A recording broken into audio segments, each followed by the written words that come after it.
Hello there, ladies and gentlemen. We are going to be taking a look at the SMSL D300 right here.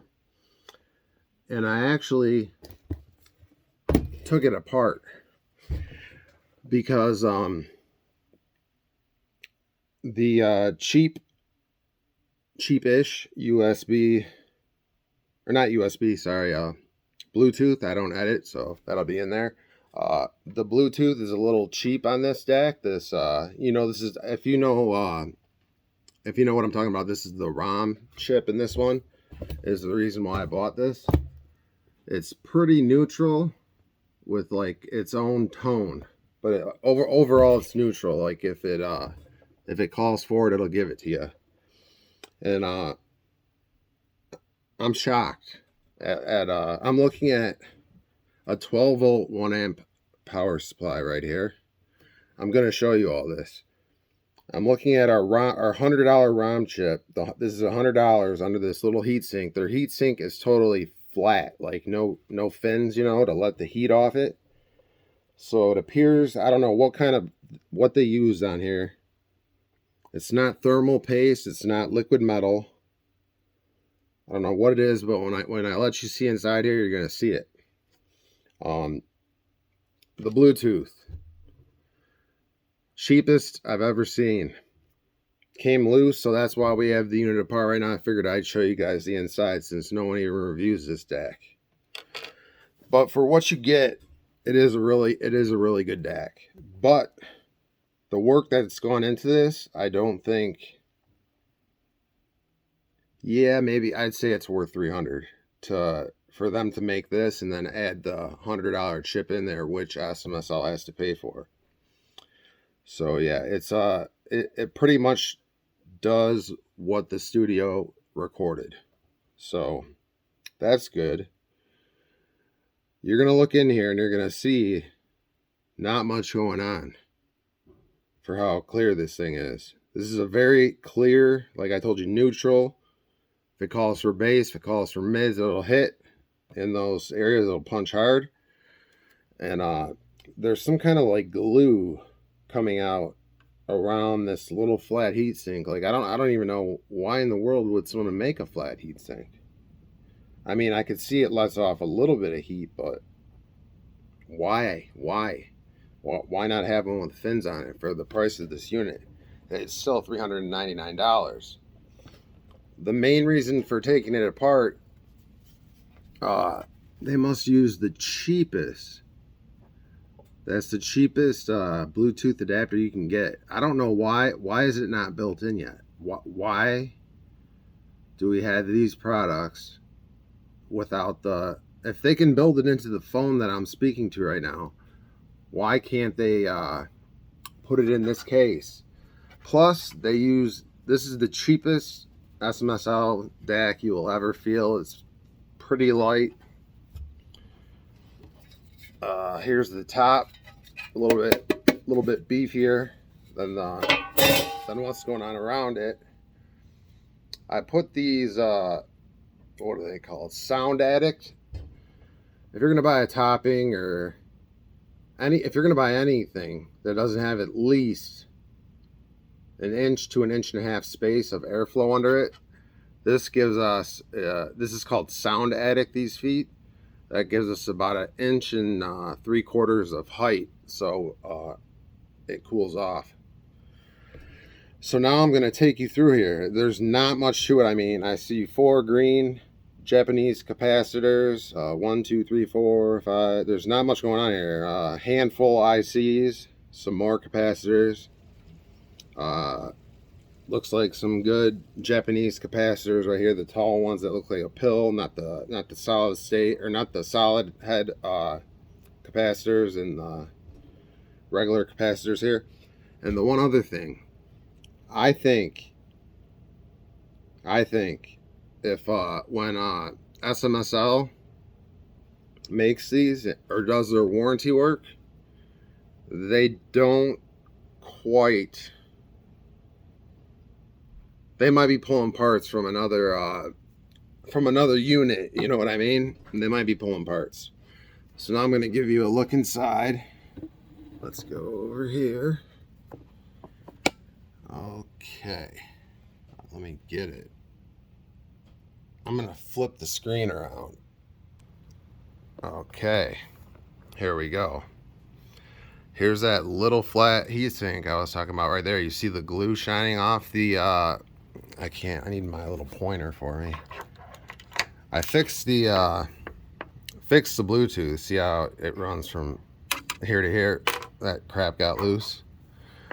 But for $400, is this what I want to know in the comments? If you think this is worth $400, like you see these scratches. Why and how and why did this happen in manufacturing, or why? I noticed the same when I look at the so-called heatsink right there. I do believe it pulls some heat off it, but it's not doing a whole world of taking the heat off it. So this is what you got. Like I was telling you, got those pill-looking capacitors. I believe they come from Japan, and I believe these green ones come from Japan too. The rest of these, I believe, are straight from China. So this is it, guys. No Tordial or nice not SMSL, not a nice shit product. Whatever. I'm not getting paid for this, so nobody's the sponsor. You've obviously seen the front, probably. I'm assuming if you browse any audio products. So yeah, this is what we got going on with this ROHM. I mean, does this look like it's worth? All right, they paid 100. All right, where's my finger at? They paid 100 for the chip that's underneath here. We know that for a fact. Even buy one from, where does it say it on the box? It doesn't. It doesn't even say it on the outside box. The ROHM chip. ROHM, some people call it, whatever. But why is there not a heatsink on that has fins on it? I mean, how much more did it cost them to put something on there with fins on it that screws down where I could like change the thermal paste or do whatever I want to it, you know? Because I've only seen this music app like in their ads, and they got it covered up here with that little piece of metal. And I believe this power supply came out of a working unit or a broken unit, and the power supply still worked, so they threw it in here. And it's got a bit of scratching going on it, if you can see that. And that's about it. We got our ribbon cable here going to our controls in the front and the LCD display. Or it could be a organic light emitting diode, but I don't think it is. I would probably go with it's a regular LCD screen.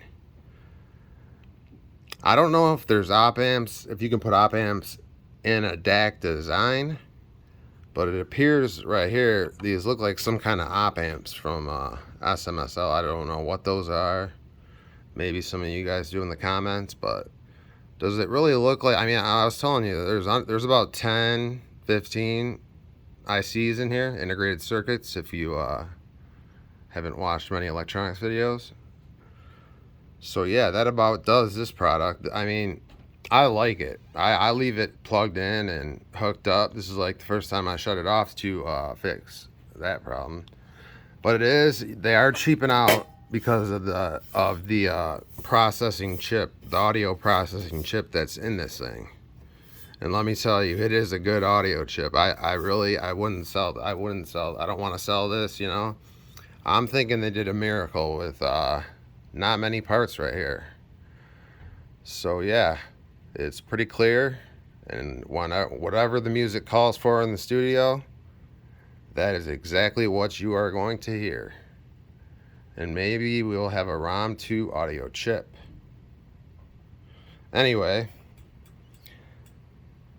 I'm using it mostly with the ROHM 2, and that pairing is pretty good. It's not bad with the THX 789 either. Gives you a little more low end actually with the THX 789 or the 888, or I'm assuming any other THX amp on the earth. How many THX amps do we need, huh? Someone answer that for us.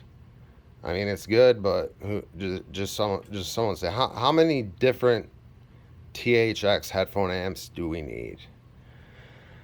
So yeah, this is about it. The D300 tour. Did I say DO in the beginning?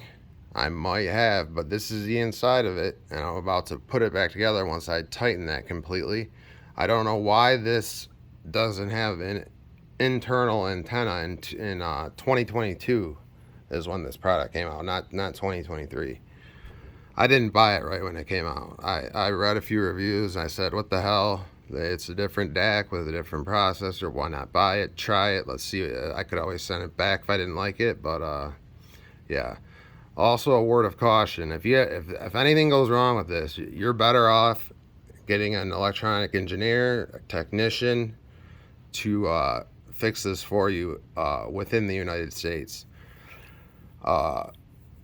or Britain. You guys are in UK, Russia, wherever. Just be wary. Like if anything breaks on this, you are going to be dealing with it yourself, or you're going to be buying something else that's new.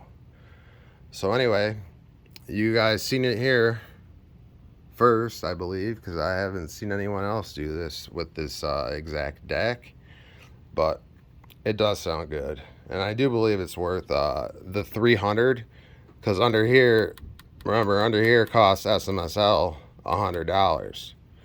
That's right out of their that's right gone as soon as they buy those chips from ROHM. But I gotta say, ROHM did a hell of a job on their first